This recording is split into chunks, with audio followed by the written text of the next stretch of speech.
In the 20 years I've been with Batteries Plus, I've had a phenomenal ride. I feel truly very fortunate of how that ride has transpired.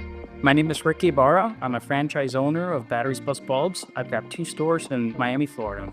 Our customers come to us because they have a need or they have a problem, and we ultimately will refuse to say no to coming up with a solution. And I think that sets us apart from the competition.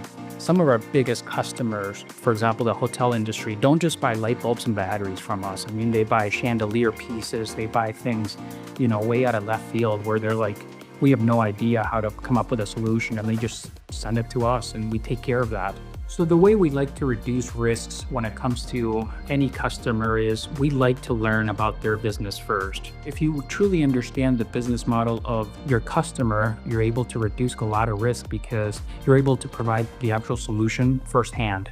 The fire and security industry to us is astronomical. We go on site and look at what does your operation actually look like.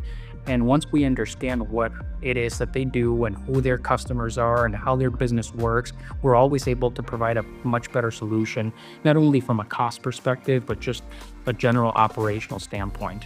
I truly deep down believe that our commercial customers choose to do business with us because of the level of service that we're able to provide. The customer is extremely happy that they don't have to deal with problems that they either don't want to or don't have time to.